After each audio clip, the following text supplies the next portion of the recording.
주신 하나님 말씀 함께 읽도록 합시다. 오늘 우리가 함께 살펴보고 듣게 된 하나님 말씀은 로마서 6장 6절 말씀입니다. 로마서 6장 6절 말씀 한 절 말씀을 우리 함께 읽도록 합시다. 로마서 6장 6절 말씀입니다. 로마서 6장 6절 말씀 한 절 말씀입니다. 찾으신 줄 알고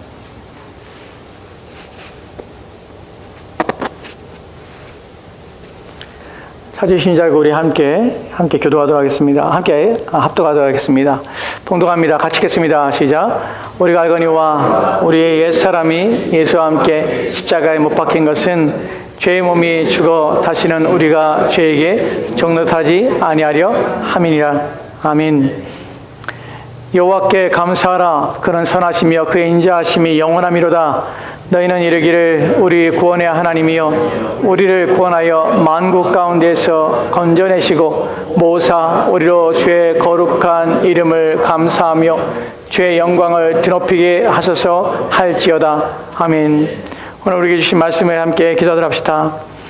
오직 여호와께 감사하며 그의 선하심과 그의 인자하심이 영원하심을 깊이 알도록 주여 도와주옵소서. 우리 온 마음을 다하여 주님 앞에 영광을 돌리게 하옵소서. 주의 말씀 받을 때 우리의 마음에 기뻐하며 즐거워하게 하시고 그 말씀이 우리를 자유케 함을 알게 도와주시며 우리를 깊이 이루하시며 소망을 새롭게 하심을 알게 도와주옵소서. 주의 말씀을 붙잡게 도와주시고 그 말씀의 이해가 되고 깨달아라. 우리의 마음에 깊이 박힌 못과 같이 우리의 마음에 박혀 우리의 영혼을 새롭게 하며 힘을 얻는 은혜의 말씀 되도록 주여 도와주시옵소서. 주께서 이 시간 함께하게 소망하며 감사드리며 예수님 이름으로 기도합니다. 아멘. 오늘 우리는 13번째 사도신경의 내용들을 살펴보려고 합니다. 사도신경의 13번째 내용에 오늘 살펴볼 내용은 사도신경 가운데 죽은 자 가운데서 다시 살아나시며 라는 말씀이에요. 이 말씀을 제가 전하면서 먼저 이 말씀에 대하여 우리가 사도신경에 나오지 않는 말씀을 살펴보려고 하는 것을 먼저 말씀을 드립니다. 오늘 우리가 살펴볼 내용은 사도신경 가운데 죽은 자 가운데 다시 살아나시며 라는 내용이 있지만 이 내용은 오늘 제가 여러분 앞에 거론하고 또한 여러분에게 말씀을 드릴 내용은 한글 사도신경에 없는 내용이에요. 이 내용이 없기 때문에 이 내용을 거론하고 또 이 내용이 있다는 사실을 이 내용이 우리 가운데 말씀하고 있다는 것을 우리는 그것을 믿고 있다는 것을 여러분이 말씀드리고 싶어 하는 것입니다. 여러분 우리는 사도신경 하면서 사도신경은 신앙의 고백입니다. 우리가 믿는다는 것이에요. 나는 무엇을 믿고 있는가? 그 믿음의 내용들이 무엇인가를 설명해 주는 것이에요. 믿는다라고 하는 것은 아무것도 없는 것이 아니에요. 믿는다는 것은 그냥 입술의 고백이 아니에요. 믿음은 항상 내용을 포함하고 있습니다. 믿습니다. 무엇을 믿는가 하는 것이. 그래서 사도신경은 구분해서 살펴볼 때 나는 믿습니다라는 고백이 계속해서 반복되는 것이. 전능하사 천지를 만드신 하나님 아버지를 나는 믿어요. 또 그 아들 우리 주 예수 그리스도를 나는 믿어요. 그분이 동정녀 마리아에게 다시 태어났던 걸 믿어요. 본디오 빌라도 치하에서 고난을 받았던 걸 믿어요. 그리고 그분이 십자가에 달려 죽으셨던 걸 믿어요. 그리고 장사인지 사흘 만에 다시 살아났던 걸 믿어요. 그 다음에 우리가 뒤에 나오는 내용 또한 다 믿습니다. 여지껏 우리는 그 믿는다는 내용들을 살펴본 것이에요. 믿음의 내용들을 알지 못하는 가운데 우리가 믿는다고 말하는 것은 헛것이에요. 의미가 없는 것이에요. 즉 내가 믿는다고 할 때 내가 믿는다는 내용의 의미를 알 때야 내 믿음이 참된 믿음이 될 뿐만 아니라 내가 믿는다는 고백이 참된 고백이 되는 것이에요. 그렇기 때문에 사도신경의 내용을 하나씩 살펴보는 것이 중요해요. 여기 더해서 사도신경의 내용을 살펴보는 이유의 필요성 중에 더 중요한 것이 무엇이냐면 사도신경은 고백하면 고백할수록 이 믿음의 내용들을 우리가 살펴보면 살펴볼수록 우리 가운데 큰 위로가 된다는 것이에요. 그래서 때로는 또한 어떤 시기에는 사도신경을 계속해서 고백해야 할 때가 있습니다. 어려움과 환난의 때에 사도신경은 고백되어야 됩니다. 왜냐하면 우리의 믿음을 굳게 하기 때문에 그래요. 우리 가운데 소망을 주기 때문에 그래요. 큰 위로가 사도신경으로부터 오기 때문에 그래요. 지금 우리 여러 가지 어려움 가운데 있습니다. 이 상황 속에서 우리가 지금 이 상황에서 우리가 하나님 앞에 우리의 신앙과 우리의 믿음을 새롭게 할 뿐만 아니라 우리 가운데 큰 위로가 필요하다면 바로 사도신경을 통하여 큰 위로를 받게 되는 것이 사도신경을 지금 살펴보고 있는 것입니다. 오늘 우리가 사도신경 가운데서 없는 내용이 무엇인지 살펴볼 것인데 사실 이 내용은 논쟁이 있습니다. 그래서 어떤 사람은 사도신경을 거부하는 이유가 돼요. 그러나 그렇지 않다는 말씀을, 사도신경이 의미가 무엇이고 이 내용이 왜 포함됐고 한글 사도신경에는 왜 포함되지 않는지 그 내용에 대해 살펴볼 것입니다. 사실 오늘 내용을 살펴보면서 여러분이 기억해야 할 것은 큰 두 주기가 있습니다. 하나는 무엇이냐면 죽은 자 가운데서 나는 표현과 또한 그 사이에 빠져있는 내용들이 첫 번째 내용이에요. 두 번째 내용은 살아나셨다는 내용이에요. 그래서 우리는 두 가지의 내용의 큰 주기를 잡고 그 내용에 먼저 있는 빠진 부분이 무엇인가 하는 부분을 살펴볼 것이에요. 사도신경을 지금까지 살펴본 내용을 봅시다. 사도신경 내용을 보면 이렇게 기록되어 있지요. 이렇게 우리는 고백합니다. 전능하사 천지를 만드신 하나님 아버지를 내가 믿사오며 그 외아들 우리 주 예수 그리스도를 믿사오니 이는 성령 잉태사 동정녀 마리아에게 나오시고 본디오 빌라도의 고난을 받으사 십자가에 못 박혀 죽으시고 장사한 지 사흘 만에 죽은 자 가운데서 다시 살아나시며 라고 표현됐습니다. 색깔을 저렇게 했더니 더 안 보이네요. 근데 본문에 오늘 우리가 살펴볼 첫 번째 내용은 한글 성경에 없는 부분이에요. 없는 부분이 어디에 포함되냐면 죽으시고 장사한 지 한글 성경은 사흘 만의 말이 그냥 달라붙어 있습니다. 근데 영어 사도신경을 여러분이 보게 되면 그 가운데 빠져 있는 것입니다. He descended into hell. 이 단어가 빠져 있어요. 한글로 번역하면 음부에 내려가시고 라는 부분이에요. 이 부분이 왜 빠져 있는지를 좀 생각해 보려고 해요. 그리고 이것이 왜 논쟁이 되는지, 이 논쟁 속에 사도신경 우리가 포기해야 되는가 하는 부분들, 왜 거부하는 자들이 생기는가 하는 부분이에요. 사실 이 부분은 한글 성경에서 사도신경의 부분은 1894년에 장로교 선교사였던 언더우드 선교사님이 사도신경을 한글로 번역합니다. 1894년에요. 그때 이 부분이 들어가 있었어요. 음부에 내려가시고라는 부분이 포함되었습니다. 그런데 그로부터 3년 뒤에 1897년에 감리교에서 사도신경을 번역합니다. 한글로.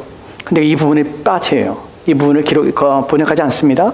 그리고 그 후에 1902년에 또다시 감리교에서 사도신경을 재번역하는데, 재출간했는데 거기서 빠집니다. 1905년에 또다시 재출간하는데 거기서도 빠집니다. 장로교에서는 사도신경에 음부로 내려가시고 라는 것을 고백해 왔어요. 왜냐하면 1894년에 언더우드 선교사가 이것을 사도신경을 그렇게 가르쳤기 때문에 그래요. 근데 언제부터 이게 빠지게 됐냐면 바로 1905년 이후에 장로교와 감리교가 함께 찬송가를 통합하는 일들을 시작합니다. 그때 만들어진 것이 합동 찬송가라는 것을 처음으로 만들어진 것이에요. 왜냐하면 교단적으로 우리가 함께 하나님 믿고 있는데 여기가 부르는 찬양이 있고 우리가 부르는 찬양이 있고 서로 다르면 좀 서로 좋지 않으니까 우리가 하나의 찬송가로 하나님께 영광 돌리자 하고 연합 편찬위원회가 형성이 되어서 합동 찬송가를 만들기 시작합니다. 근데 그때에 찬송가에 들어가야 될 사도신경의 이 본문의 내용에 대해서 음부에 내려가시고 라는 부분이 서로 이제 마찰이 된 것이에요. 논쟁이 벌어졌습니다. 이 논쟁 가운데서 장로교에서 그것을 감리교의 의견을 들어주게 되는 것이에요. 이것이 크게 서로 우리가 이견을 만들고 서로 분리되고 또한 갈라서는 이유가 되면 안 되기 때문에 그 장로가 양보를 합니다. 그래서 한글 사도신경에는 그때부터 시작해서 이 음부에 내려가시고라는 말이 없어지게 된 것이. 그렇다면 왜 감리교는 왜 이 부분을 삭제하고 이 부분을 번역하지 않으며 사용하지 않는가 하는 부분이죠.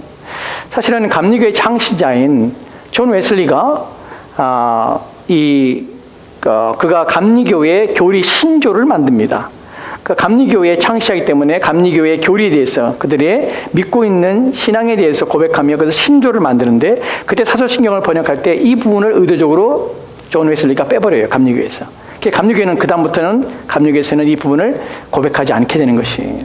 왜 그런지에 대해서 두 가지 이유가 있습니다.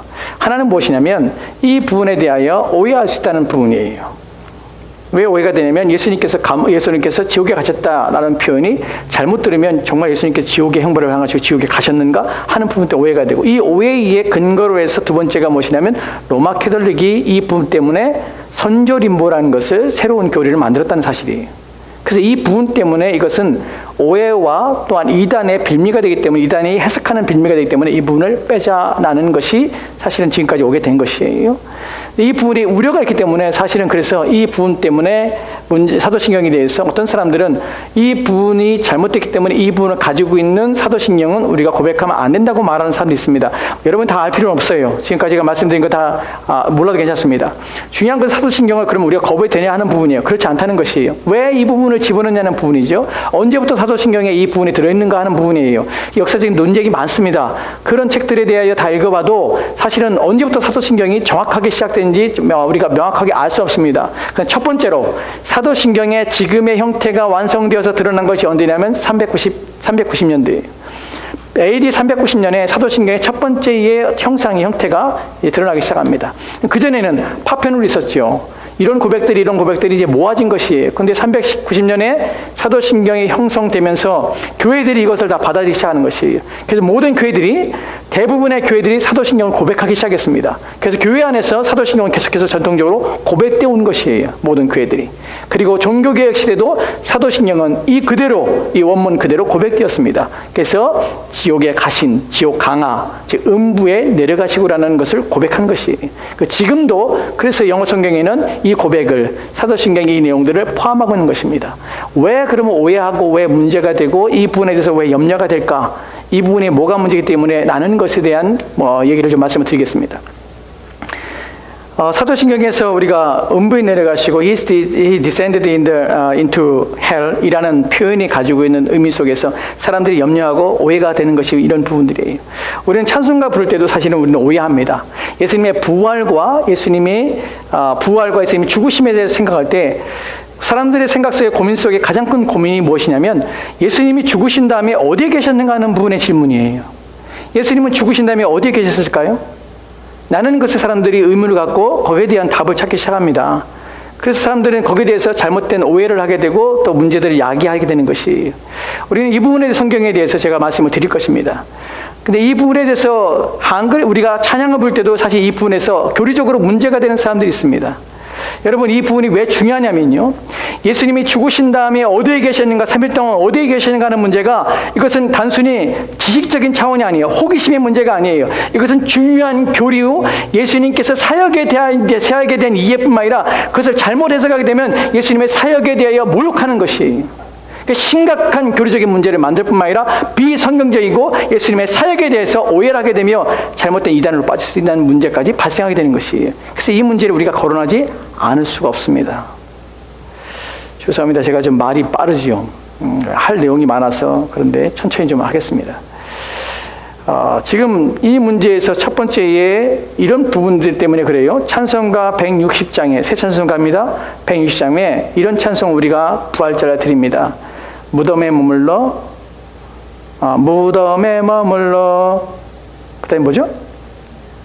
우리 주, 크게 해주지. 무덤에 머물러 찬송 있잖아요. 무덤에 머물러, 예수 내 구주, 그 다음에 다음 구절이 새벽 기다렸네, 이 찬양 있잖아요. 이 찬양이 우리 생각할 때 무덤에 머물러, 그 다음에 나오는 내용이 새벽 기다렸네. 여러분, 여기서 우리는 무슨 생각이 되냐면 무덤에 머물러 있었다고 생각해요, 예수님이. 근데 이 원래의 작곡가가 기록한 의도는 원문의 영어 버전을 보면 그 의미는 아니에요. 예수님이 무덤에 머물러 있었다는 것이 아니에요. 사실은 그 원문의 의미를 좀 보면 예수님께서 감춰져 있고 아직 드러나지 않았다는 의미가 더 강력해요. 그러니까 그 의미를 뒀는데 한글로 번역해서 우리가 찬양할 때 무덤에 머물러, 그 다음에 새벽 기다렸네 라는 표현이 예수님이 마치 3일 동안 무덤에 계속 갇혀 계셨고 거기에 계시다가 새벽에 부활 때까지 거기에 계속 머물러 계신 것처럼 착각하는 것이, 그렇지 않아요. 신학적으로 이거 그렇지 않아요. 성경적으로도 그렇지 않아요. 예수님께서 무덤에 머물러 계신 것이 아니에요. 그래서 우리는 이런 잘못된 교리 때문에 어떻게 거기에 반응하며 우리가 신앙생활을 하게 되고 행동을 하게 되냐면, 예전에 우리는 저도 어렸을 때 신앙생활 때, 처음에 신앙생활 때 금요일날 되면 성금요일로 합니다. 그래서 부활절날 금요일이 되면 성금요일이에요. 그때부터 금식하든지 그때부터 금욕생활하는 것이. 왜요? 예수님이 무덤에 머물렀으니까 나도 동일하게 그 고난에 참여하겠다는 것이. 사실은 엄밀히 따져서 예수님이 고난당하신 것과 우리가 고난당하는 것과 비교할 수 있는 것이 아니에요. 왜냐하면 그것을 흉내낼 수 있는 것이 아니에요. 그분이 당하신 고난과 우리가 하는 금욕의 생활은 전혀 의미가 다른 차원의 것이에요. 근데 우리는 그런 의도를 가리킴 받고 그렇게 하는 것이 신앙생활이라고 착각해서 그 행위를 따르는 것이에요. 여러분, 그것이 나쁜 것은 아니에요. 완전히 나쁜 것은 아니에요. 왜냐하면 우리가 주님의 고난에 참여하고, 물론 그 육체에 당하신 고난과 우리가 금욕으로 우리 육체에 쏟는 고난과는 비교하고 방법과 어떤 내용이 다릅니다. 하지만 우리가 그리스도의 고난을 우리의 마음과 우리 육체에 채워서 우리의 삶에서, 우리 인생에서 그리스도를 담고, 그래야 이 땅에서 추구하는 모든 삶에 대하여 우리가 우리 자신을 부인하고 거룩한 삶을 사는 삶을 살기 위해서 애쓰는 것이 나쁜 것이 아니에요. 좋은 것이, 옳은 것이. 하지만 어떤 특정한 때에 우리가 그 주간에 주님께서 무덤에 머물러 있었기 때문에 그 생각과 그 이해를 가지고 우리 또한 그런 고난에 참여한다고 말하는 것은 문제라는 것이. 왜냐하면 주님은 그 당시에 무덤에 있지 않았기 때문에 그래요. 이러한 오해들이 우리로 하여금 잘못된 교리적인 문제를 만들어낸다고. 이따가 말씀을 드리겠지만 이 교리는 주님의 사역에 대해서 명백하게 오류를 만들어내고 주님의 하신 일에 대하여 무시하며 멸시하는 일들을 만들어낸다는 것이. 또 하나 여기서 나가서 이것이 이단으로 발전됩니다. 이단에서 이것을 사용해요. 왜 어떻게 사용하냐면 베드로전서 3장 19절 20절 말씀에 이렇게 기록되어 있습니다. 같이 읽도록합시다. 시작. 그가 또한 영으로 가서 옥에 있는 영들에게 선포하시니라. 그들은 전에 노아의 날 방주를 준비할 동안 하나님이 오래 참고 기다리실 때에 복종하지 아니하던 자들이라. 방주에서 물로 말미암아 구원을 얻은 자가 몇 명뿐이니 겨우 8명이라. 아멘. 뒤에 부분은 다 빼놓고 중요한 것은 뭐냐면 옥에 있는 영들에게 선포하시니라. 그들은 전에 노아의 날 방주를 준비할 동안 하나님이 오래 참고 기다리실 때에 복종하지 아니하던 자들이라. 옥에 있는 영들에게, 그 사람은 어떤 자들이냐면 노아의 시대에 복종하지 않은 자들이에요. 그때 예수님께서 영으로 가셔서 어디에? 옥에 가셔서, 즉 어디에? 음부에 가셔서, 지옥에 가셔서 지옥 강화하셔서 그곳에서 그들로 하여금 복음을 전하시고 그들을 구원하셔서 그들이 다시 회개하고 돌이킬 수 있는 은혜를 베풀었다라고 본문을 해석합니다. 누가 해석할까요? 그렇게 로마 카톨릭에서 그렇게 해석합니다. 그래서 선조림보라는 걸 만들어내는 것이. 선조림보라는 교리는, 림보라는 것은 우주의 끝자락이에요. 거기에 한 지역이 있는데 거기에 누가 있냐면 바로 노아의 날에 방주에서 들어갈 때에 순종하지 않았던 자들이 그곳에 있다가 예수님께서 죽으시고 이제 그 영으로 그곳에 가셔서 그들에게 복음을 전하셔서 그들을 구원하시고 해방하셨다. 즉 예수님 오시기 전에 죽었던 구약의 백성들은 그때에 그곳에 있었고, 그래서 예수님께서 그들을 건져내시고 구원하셔서 그들을 구원하셨다라는 것이, 이것이 선조림보예요. 그러나 성경 어디에도 죽은 자들이 그들에게 복음을 선포되고 그들이 구원하며 그들이 영생 얻을 수 있는 방법과 기회가 있다고 우리 가운데 가르친 적이 없습니다. 그럼 본문에서 어떻게 이해합니까? 이것도 사실은 그들이 해석하는 것이 해석의 오류예요. 왜냐하면 본문에서 영들에게 선포하시냐는 표현이 프리치가 아니에요. 프로클레이션이에요. 무슨 말이에요? 선언된 것이에요. 이 말을 다른 말로 하면은 선포되고 알려진 것이. 누구에게? 거기까지도 알려진 것이. 누가? 예수님께서 오셨고 그분이 죽으셔서 우리를 구원할 수 있는 하나님의 구원의 방식이 선포돼서 너희들의 죄가 이제 확정되어서 너희들이 믿지 아니하고 순종하지 아니한 죄에 대한 대가들이 무엇인지, 너희들이 받아 마땅할 일들이, 심판이 너에게 임하였다는 사실이 선언되고 선포된 것이. 본문의 의미가 이미 선포하다는 표현으로 이것이 프리치나 이벤젤라이즈에서 복음을 전하는 것이 아님에도 불구하고 이렇게 해석을 해서 자신들이 만들고자 하는 교리, 죽은 자들이 다시 세컨 찬스가 있어서 그들이 구원을 얻을 수 있는 기회가 있다고 성경에 해석하는 이단적인 해석들이 이렇게 나오기 때문에 예수님께서 사도신경에서 예수님께서 음부에 내려가시고 라는 표현을 쓰기가 껄끄러운 것이, 그래서 안 쓰고 있는 것이. 그렇다면 쓰지 말아야 합니까? 하는 부분이죠. 그러나 그렇지 않습니다. 왜냐하면 이 부분을 우리가 안다면 왜 390년부터 왜 지금까지 교회의 역사 속에서 왜 수많은 믿음의 사람들이 사도신경에 이런 고백들을 넣고 이 고백을 통하여서 은혜를 구하며 이 고백 통해서 위로를 받고 하는가 하는 부분이에요. 우리는 사실 이 부분을 빼냈기 때문에 여기서 주는 위로가 우리 가운데는 없습니다. 사실은 이 부분은 그분이 음부에 내려갔다는 표현은 우리 가운데 그 의미와 내용을 우리가 이해하게 되면 얼마나 큰 위로를 주는지 몰라요. 사실 어떤 부분에서는 이것은 우리가 인생에서 당하는 위기와 시험과 어려움의 때에 이 부분을 우리가 묵상하고 이 부분이 주어지는 우리 가운데 가르쳐주고 있는 내용을 우리가 이해한다면 그 모든 일을 극복하며 감사함으로 이겨낼 수 있는 기회가 되는 것이 힘을 줍니다. 그래서 이 부분은 필요하고 또한 이 부분을 아는 것이 우리 가운데 있어야 하는 것이에요. 우선 먼저 예수님께서 3일 동안 어디에 계셨나는 부분이 무덤에 머물러 계셨는가 하는 부분을 살펴봅시다. 우리가 누가복음 23장 43절에 보면 이렇게 기록되어 있습니다. 같이 읽겠습니다. 시작. 예수께서 이르시되 내가 진실로 내게 이르노니 오늘 내가 나와 함께 낙원에 있으리라 하시니라. 아멘. 본문에서 중요한 것이 오늘 내가 낙원에 있으리라. 오늘이라는 단어는 이것은 시간적인 의미를 담고 있습니다. 오늘이에요. 이것은 상징적인 의미가 아니라 오늘이라는 표현 속에서는 이것이 가시적이고 또한 이것이 보여지고 또한 시간적으로 정해진 오늘이라는 시간적인 내용을 담고 있습니다. 그래서 이것은 주님께서 바로 운명하시는 순간에 하나님 앞으로 가셨음을 우리가 알게 되는 것이 무덤에 머무르는 것이 아니에요. 무덤에 머물러는 그의 육체가 무덤 가운데 있었다는 것이에요. 그분의 영혼은 즉시 죽으시고 부활하셔서 그의 영혼은 이제 올라가셨고 또한 3일 후에 그의 육신의 인성이 부활하시게 되는 것이에요. 그러니까 우리는 예수님께서 무덤에 머물러 계셨거나 또한 예수님께서 지옥에 가셨거나 하는 표현에 대하여 우리는 오해하면 안 되는 것입니다. 그분은 하나님께로 가셨습니다. 여기에 대해 두 번째 중요한 내용이 있습니다. 왜 예수님께서 지옥 강화에 대해서 우리가 생각할 지옥 강화에 대해서 음부에 가셨다는 표현에서 이것을 잘못 해석하면 안 되는지, 왜 예수님이 무덤에 머물러 있고 왜 지옥에 가는 것이 왜 문제가 되는지, 교리적으로 어떤 문제가 되는지, 예수님의 사역에 어떤 문제가 발생하는지 대하여 우리가 살펴보겠습니다. 중요한 구절이 어디냐면 요한복음 19장에 있어요. 요한복음 19장 30절 말씀에 이렇게 기록됐습니다. 같이 읽읍시다. 시작. 예수께서 신 포도주를 밟으신 후에 드신 후에 다 이루었다 하시고 머리를 숙이니 영혼이 떠나가시니라. 아멘. 영혼이 떠나가셨습니다. 그때 예수님께서 하신 말씀이 뭐예요? 다 이루었다는 것이에요. 다 이뤘다는 말이 헬라어로 테텔레스타이에요. 다 갚았어요. 지불했어요. 끝났어요. 이제 계산이 끝난 것이에요. 더 이상 할 일이 남아있지 않다는 것이에요. 그런데 무엇을 합니까? 무덤에 머물러서 3일 동안 또 그 죄책에 대해 다시 받으십니까? 예수님이 남아있는 치료에 대해 죄가 있어서 대가가 있어서 예수님 지옥에 가십니까? 그렇지 않다는 것이 다 끝나는 것이에요. 이때 다 지불하고 이때 다 완성된 것이에요. 더 이상 다른 할 일이 없다는 것이 구원에서는. 그래서 예수님께서 의도적으로 다 이루었다는 테텔레스타이라는 단어를 사용해서 지불이 완료됐고 이제 모든 죄값은 지불되었고 이제 모든 갚아서 더 이상 어떤 것도 남아있지 않아 라는 선언을 여기서 하신 것이에요.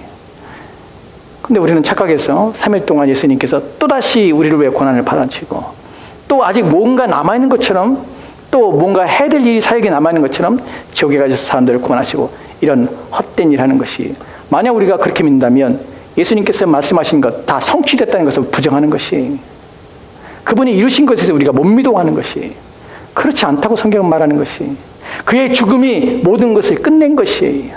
그의 죽음에 따라서 모든 것이 이제 처리된 것이에요. 아직 남아있는 것이 있다고 생각하는 것은 그리스도의 구원의 십자가의 죽음의 완전성에 대하여 부인하는 것이에요. 우리를 감히 주님께서 이루신 것에서 폄훼하거나 또한 그것에 대하여 무엇인가 부족한 것처럼 얘기하는 그런 불충스러운 모습과 고백들을 해서는 안 되는 것이에요. 여기에 대하여 하이데베 교리문답이 이렇게 우리 가운데 가르쳐줍니다. 같이 읽읍시다. 시작. 만일 그리스도께서 그의 영혼으로 지옥에 내려가셨다면 거기서 뭔가 고난을 당하시기 위함이었든지 아니면 교황주의자들이 주장하는 것처럼 거기서 조상들을 해방시키기 위함이었든지 둘 중 하나였을 것이다. 그러나 그는 무슨 고난을 당하시거나 조상들을 해방시키기 위해 가셨던 것이 아니다. 왜냐하면 십자가에 달리실 때 그는 이미 다 이루었다고 말씀하셨기 때문이다. 아멘. 그렇습니다. 만약 가셨다면 남아있거나 일이 남아있거나 또는 조상들이 그들을 구원하시기 위하거나 나는 것이에요. 그러나 그가 무슨 고난을 당하시거나 조상들을 해방시키기 위해 가셨던 것이 아니란 것이, 왜냐하면 그는 다 이루었기 때문에 그래요. 그러니까 오해하지 말아야 되는 것이에요. 이제 우리가 살펴볼 것은, 그렇다면 사도신경에서 그분이 음부에 내려가시고 지옥 강하에 대하여 왜 고백하냐는 것이, 그 의미가 무엇이냐는 것이에요. 실제적으로 내려간 것이 아니면 무엇이었나 하는 부분이에요. 우리는 그 고백할 때 무엇을 고백하고 믿고 있는가 하는 부분이에요. 이 부분이 이제 중요합니다. 이 부분에서 하이델베르크 교리문답에서 이렇게 가리키고 있습니다. 같이 보도록 합시다. 같이 읽겠습니다. 시작. 내가 큰 고통과 중대한 시험을 당할 때에도 나의 주 예수 그리스도께서 나를 지옥의 두려움과 고통으로부터 구원하셨음을 확신하고 거기에서 풍성한 위로를 얻도록 하기 위함입니다. 그분은 그의 모든 고난을 통하여 특히 십자가에서 말할 수 없는 두려움과 아픔과 공포와 지옥의 고통을 친히 당하심으로써 나의 구원을 이루셨습니다. 아멘. 이게 첫 번째 중요한 것이 무엇입니까? 이 고백은요, 단순히 지적인 고백이 아니에요. 논리적인 고백이 아니에요. 무엇인가 알도록 하기 위한 고백이 아니에요. 이것은 풍성한 은혜를, 위로를 얻게 하시는 것이에요. 우리는 이 고백할 때 풍성한 위로를 얻어야 마땅한 것이에요. 왜냐하면 그런 목적으로 이것을 집어넣기 때문에 그래요. 예수님이 음부에 내려가시고라는 단어가, 그 고백이 나에게 큰 위로가 되는 것이에요. 힘이 되는 것이 언제 그렇습니까? 우리가 중대한 고통 또한 어려움들, 힘든 시험에 당할 때에, 그때 우리는 이것을 고백하고 이것을 바라보는 것이, 생각해보는 것이, 왜 그리스도께서 십자가에 죽으시고 왜 지옥에 내려갔다는 표현을 왜 하시는가, 그 의미가 무엇인가 라는 것을 생각해보는 것이, 어떤 일이 벌어진 것입니까? 그분은 그의 모든 고난을 통하여서, 어떤 고난이죠? 특히 십자가에서 말할 수 없는 두려움, 아픔, 공포, 지옥의 고통을 친히 당하심으로써 나의 구원을 이루셨다는 것이. 이것이 말하는 것이 무엇이냐면, 예수님이 당하셨다는 표현 속에서 지금 십자가상에서 예수님은 모든 고난을 당하셨고 지옥을 경험하신 것이에요. 어떻게 그렇게 표현할 수 있습니까? 라고 말할 때, 우리는 복음서에서 예수님께서 십자가에 달리기 전에 각각의 복음서에서 그분이 얼마나 고통스러워 하셨는지, 그의 영혼이 얼마나 고난 가운데 있었는지를 우리는 표현한 단어들을 말씀을 드렸습니다. 그 표현 중에 이런 표현이 있죠. 내 마음이 심히 죽게 되었다. 내가 깜짝 놀라서, 십자가의 죽음을 생각할 때 깜짝 놀라서 내가 뒷걸음치고 싶은 마음. 그래서 예수님이 3번이나 주님 하나님 앞에 나가서 기도하죠. 어떻게 기도합니까? 아버지여, 이 잔을 내게서 옮기시옵소서. 지나가게 해 주시옵소서. 나는 기도를 합니다. 어느 정도까지요? 땀방울이 핏방울 될 때까지. 왜 그렇습니까? 그분은 지금 지옥을 맛보시는 것이에요. 이 잔을 마셔야 하는 것이에요. 이 잔을 마심으로 맛을 보는 것이, 무엇에 대한 맛을 봅니까? 지옥을 맛보시는 것이에요. 이 지옥을 맛보는 이 잔의, 고난의 잔에서 저는 눈이 여러분에게 수없이 이 부분을 말씀드렸습니다. 이 고난의 잔은 단순히 육체적인 고통과 십자가에서 달려 죽는 육체가 받게 되는 아픔과 또한 고통과 괴로움이 아니라는 사실이에요. 이것은 죄로 말미암아 우리의 죄가 그분에게 전가되어 부어질 때에 그분이 그 죄의 무게와 또한 죄로 인해서 당해야 될 그 모든 것들을 위해 자신의 영혼이 더럽힘과 접촉하는 순간에 그분이 맛보게 되는 지옥의 고통들에 대하여, 이 지옥의 고통은 하나님과 완전한 분리예요. 죄가 없으신 그분이, 한 번도 하나님과 분리된 적이 없던 그분이 죄로 말미암아 하나님과 분리가 되는 것이에요. 우리는 그 사실을, 그 해가 그 빛을 잃어버린 사건을 통해서 성부 하나님께서 성자 하나님을 버리시는 것을 보게 됩니다. 그래서 예수님께서 뭐라고 고백합니까? 엘리 엘리 라마 사박다니, 나의 하나님 어찌하여 나를 버리셨나이까. 나는 고백을 하시는 것이에요. 우리는 이 고백이 담고 있는, 예수님 맛봤던 십자가상에서 하나님과 분리를 통하여 경험하게 되는 이 지옥이 얼만큼 참혹한 것이며 얼만큼 고통스럽고 괴로운 것인지 우리는 알지 못합니다. 죄가 가져올 참혹한 상황에 대하여 우리는 아직 심판에 이르지 않았기 때문에 우리는 이것이 얼마나 큰지 모릅니다. 성경에서, 복음서에서 이런 표현을 씁니다. 바깥 어두운 데 던져져서 슬피 울며 이를 갈미 쓰리라. 바깥 어두운 데 던져지는 것이 얼마나 고통스러운 것인지 슬피 울며 이를 갑니다. 그것이 단기간이 아니라 끊임없이 세세토록 꺼지지 않는 불 가운데서 숲이 울며 이를 갑니다. 하나님과 분리는 지옥이란 표현이 다른 의미로 하나님과 완전한 분리예요. 거기는 어떠한 은혜도 없는 것이에요. 예수님께서 십자가에 당하신 고난은 한 번도 분리된 적이 없던 성부와 성자가 분리되었고 그리하여 그 고통 속에서 예수님은 절규하신 것이 그 지옥을 맛보신 것이 이 지옥을 맛보시기 때문에 우리가 사도신경에서 고백하는 그가 지옥의 음부에 내려가셨고라는 표현 속에서는 그분은 우리를 위하여 당하실 가장 큰 고난이고 가장 큰 고통이며 가장 큰 아픔이었던 힘듦이었던 십자가에서 죽으심으로 지옥을 맛보시는 경험을 하셨다는 고백입니다. 누구를 그랬습니까? 저와 여러분을 위해서 그러신 것이에요. 즉 우리는 이것이 어떻게 우리 가운데 위로가 됩니까? 우리가 인생에서 당하는 고난이 있습니다. 인생에서 만난 어려움이 있습니다. 아픔이 있습니다. 힘듦이 있습니다. 그러나 그 모든 걸 비교한다 할지라도 그 모든 걸 더한다 할지라도 우리가 하나님 앞에 분리되어서 지옥을 맛보며 지옥을 경험하는 고난과 고통과 또한 여기서 오는 우리의 모든 공포와 이 모든 절망은 비교할 수 없다는 사실이. 즉 우리가 이것을 생각할 때에 내가 맛봐야 될 지옥, 맛보는 것이 아니라 그 가운데에 있어야 될 나의 삶이, 내 영혼이 거기서 구원받아 건진받았다는 것이 우리가 이 땅에 사는 동안에 받는 어려움, 고난, 고통 이 모든 걸 합한 합보다 그것이 더 큰데 그 문제를 주님께서 해결해 줬기 때문에 우리 가운데 위로가 되는 것이에요. 그래서 이 땅에 사는 동안에 당하는 어려움이 우리 가운데 크지 않다는 사실을 인식하게 되는 것이에요. 그래서 로마서 8장에서 바울이 이렇게 말합니다. 우리가 이 땅에 사는 동안에 당하는 잠시 받는 고난은 우리가 이후에 받게 될 영광과 좋게 비교할 수 없다. 비교할 수 없습니다. 그래서 우리는 예수님께서 음부에 내려가시고라는 이 고백을 할 때마다 우리는 우리가 감당할 수 없는 이 큰 고난과 이 아픔과 이 절망에서 나를 건져주셨으니 이 땅에서 당하는 모든 어려움과 힘든 속에서 나는 능히 견딜 수가 있습니다. 나는 고백을 하게 되는 것이 주님이 당하신 고난을 생각할 때 내게 주신 것은 그만하지 않을 뿐만 아니라 내게 주신 것은 내가 친히 감당하고도 남을 만한 일입니다. 나는 고백과 감사를 우리 마음에 가지게 되는 것이에요. 그래서 이런 고백을 아는 것이 중요하고 이 고백을 하는 것이 중요합니다.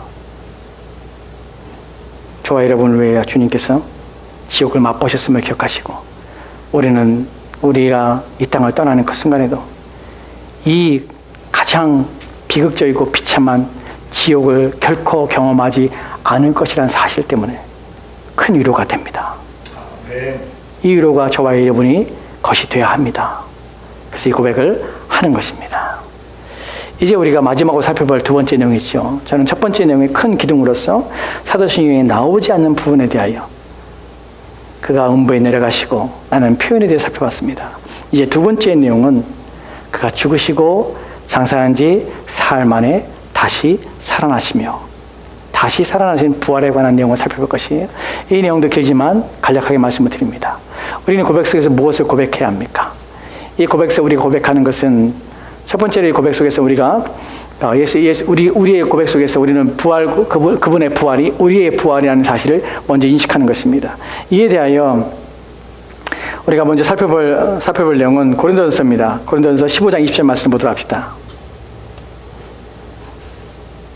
같이 읽겠습니다. 시작. 그러나 이제 그리스도께서 죽은 자 가운데서 다시 살아나사 잠자는 자들의 첫 열매가 되셨도다. 아멘. 우리가 다시 살아나시며라는 고백 속에서 우리가 이해하며 그 안에 담겨져 있는 내용이 무엇이냐면 첫 번째, 그분은 부활의 첫 열매가 됐다는 사실이에요. 첫 열매라는 것이 중요합니다. 왜 첫 열매가 중요합니까? 첫 열매라는 것은 이제 추수를 시작했다는 것이에요. 첫 열매는 시작되었다는 것입니다. 무엇이 시작됐습니까? 죽은 자 가운데 다시 사는 일이 시작된 것이에요. 누굴 통하여 합니까? 그리스도께서 죽은 자 가운데 사셨다는 사실을 볼 때에, 그것을 믿게 될 때에, 이제 죽은 자들이 영원히 죽음과 심판이 있는 것이 아니라 다시 사는 일이 생겼구나 하는 것을 알게 되고 보게 되는 것이에요. 그 시작이 되었다는 것은 시작만이 아니라 이제 시작되어서 지속될 것이라는 두 번째 의미가 담겨져 있습니다. 왜요? 우리가 추수할 때에 첫 번째 열매를 땄습니다. 땄다는 것은 시작과 동시에 이제 지속적으로 나머지 것을 계속 따겠다는, 추수를 하겠다는 의미가 그 안에 담겨져 있기 때문에 그래요. 그래서 첫 열매를 사용하는 단어를 사용하는 것이, 예수님은 부활하셨습니다. 이제 부활은 시작되었고 이제 지속적으로 그를 믿는 자들은 다 부활에 참여하는 자로 부활에 이르게 될 것이라는 것을 나타내는 것이에요. 그래서 우리는 주님의 부활을 생각할 때에 나의 부활이 그 안에 담겨있다는 것을 믿게 되는 것이에요. 부활이 없다면, 주님이 부활하지 않았다면 우리의 부활도 없는 것이, 그분이 부활했다면 나 또한 부활할 것이, 왜냐하면 시작되었고 지속될 것이 때문에 그래요. 여기에 대해 하이델베르 교리문답의 세 가지로 그리스도의 부활에 대해서 우리가 이렇게 가르칩니다. 첫 번째 내용을 보도록 합시다. 같이 읽겠습니다. 시작. 그리스도는 부활로서 죽음을 이기셨으며 죽으심으로써 얻으신 의에 우리로 참여하게 하십니다. 중요한 것은 여기서 부활로 죽음을 이기셨고 죽으심으로써 얻으신 의에 우리를 참여시켰다는 것이, 그분의 의에 참여시켰다는 것이, 여기서 의라는 것은 이런 의미예요. 이 의는 하나님이 받으실만 하고 하나님께서 기뻐하실만 하고 하나님께서 인정하실만 하고 하나님 앞에서 미워할 만한 것이 없는 상태가 의입니다. 우리는 그리스도의 죽으심 말미암아서 하나님께서 받으실 만한 존재가 된 것이에요. 하나님께서 기뻐하실 만한 존재가 된 것이에요. 하나님께서 우리를 연락하시는 것이에요. 우리를 오라 하시는 것이에요. 우리와 만나주시는 것이에요. 이것이 의로운 자가 의로웠다는 표현, 가지고 있는 표현이 의미요, 또 의로운 자가 받게 되는 은혜예요. 이제 하나님과 관계의 화목과 화평이 이루어진 것입니다. 무엇을 통하여서요? 부활을 통하여서. 여기에 대해 우리가 하나 성경 구절을 보면 로마서 3장 24절 말씀 보도록 합시다. 같이 읽겠습니다. 시작. 그리스도 예수 안에 있는 속량으로 말미암아 하나님의 은혜로 값없이 의롭다 하심을 얻은 자 되었느니라. 아멘. 본문에 보면 값없이 의롭다 하심을 얻었어요. 누가 그랬죠? 누가 우리로 하여금 값없이 의롭다 하심을 주셨습니까? 그리스도 예수예요. 지난 시간에 말씀드린 것처럼, 지난 시간 아니죠. 제가 로마서를 준비하면서 지금 착각한 것 같아요. 로마서에 보면은 로마서에서 3장 24절 말씀에서 값없이 의롭다 하심을 받았는데, 이 값없이 의롭다 하심은 우리가 값을 지불한 것이 없다는 표현이지 누구도 값을 지불한 적이 없다는 표현은 아니에요. 누가 값을 지불하신 것입니까? 예수님께 값을 지불하신 것이. 어떻게 지불했습니까? 그분이 율법 아래 나셨어요. 여자에서 태어나서 율법 아래 나셔서 율법을 순종하신 것이에요. 율법을 다 지키심으로 그가 이루신 그 의를 누구한테? 우리 가운데 덧입혀 주신 것이에요. 그래서 우리는 값없이 그분의 의를, 그분이 하나님의 율법을 완전히 지키심으로 얻으신 그의 의로움을 우리 가운데 전가시켜 주어서 그 의가 우리 가운데 덮임으로 하나님 눈에 우리는 우리의 죄가 보이는 것이 아니라 그리스도의 의가 보이게 돼서 우리를 하여금 받으실 만하게 된 것이에요. 그래서 우리는 이 의로움을 덧입어서 이제 부활을 말미암아 같이 부활에 참여할 수가 있게 되는 것입니다. 두 번째 내용 봅시다. 둘째입니다. 같이 읽겠습니다. 시작. 그의 능력으로 말미암아 우리도 이제 새로운 생명으로 다시 살아났습니다. 아멘. 첫 번째 내용에서 우리는 의롭게, 부활은 우리의 의로움에 대하여 우리는 의롭게 됐다는 사실을 우리가 나타나요. 두 번째 더 중요한 부분이 있습니다. 무엇이냐면 생명으로 다시 살아났다는 것이.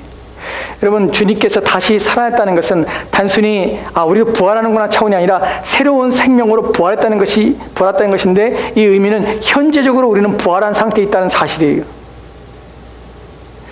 이 부분이 여러분들이 오해가 할 수 있고 또한 이해가 안 될 수 있습니다.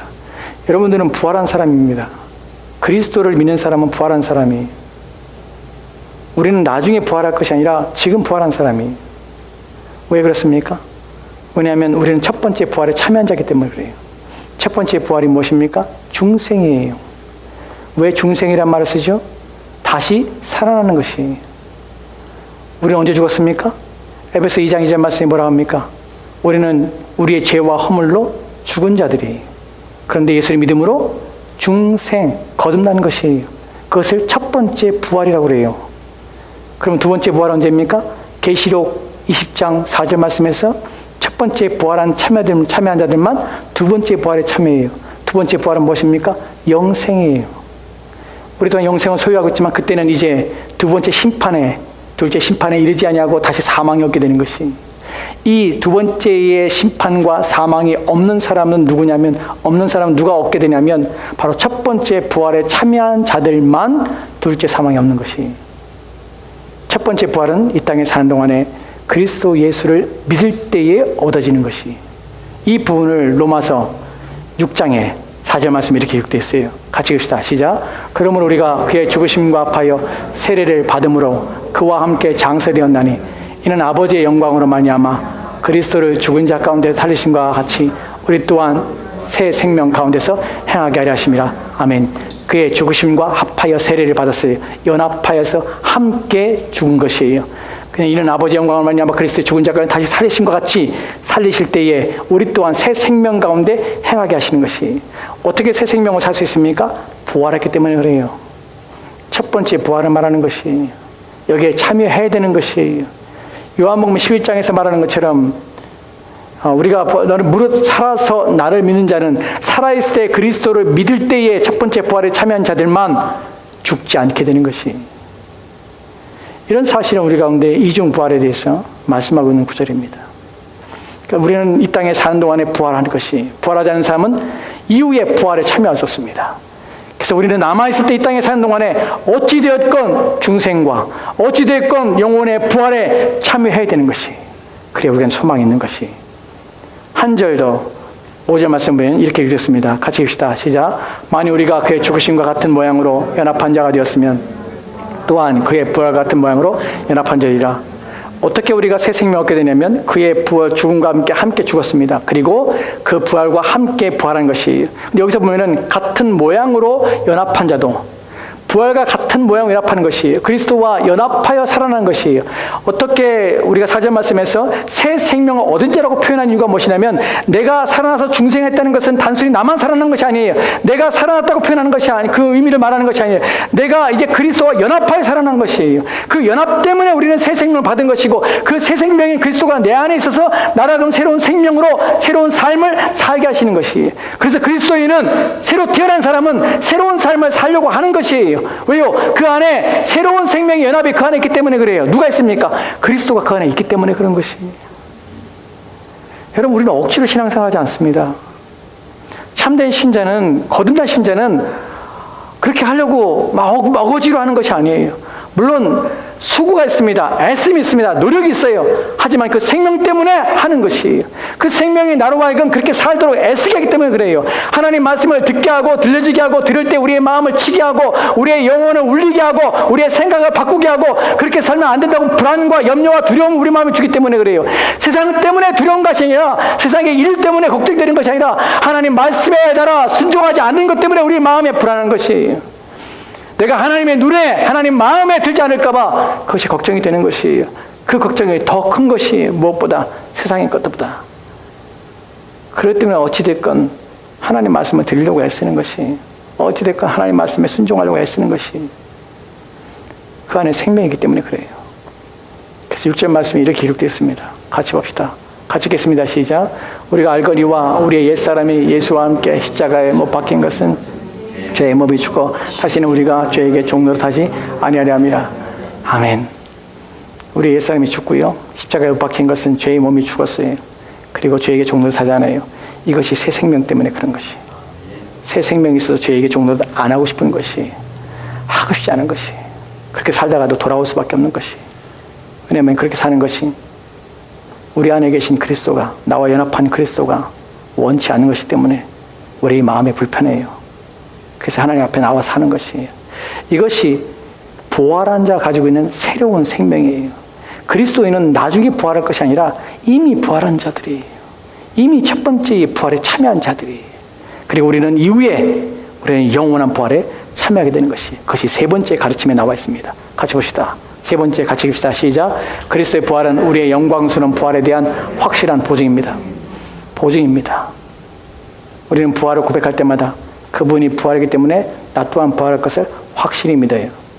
첫 번째, 우리의 의로움이 부활에 참여해서 우리가 의롭게 되었다는 것. 두 번째, 부활을 통해서 우리는 무엇을 했습니까? 우리는 새 생명이 우리 가운데 있다는 것. 그리고 부활을 통해서 그것이 부활이 보증이 돼서 우리의 삶에 힘을 내고 우리의 삶을 담대하게 하는 것이. 이분의 마지막 구절, 고린도서 15장 51절 52절 말씀입니다. 같이 읽읍시다. 시작. 보라, 내가 너에게 비밀을 말하오니 우리가 다 잠잘 것이 아니요 마지막 나팔에 순식간에 호련히 다 변화되리니 나팔소리가 남에 죽은 자들이 썩지 아니할 것으로 다시 살아나고 우리도 변하리라. 아멘. 마지막 나팔의 순식간에 호련히 갑자기 우리가 생각할 수 없는 그 찰나에 다 변화될 것입니다. 썩을 몸이 썩지 않은 몸을 입게 될 것입니다.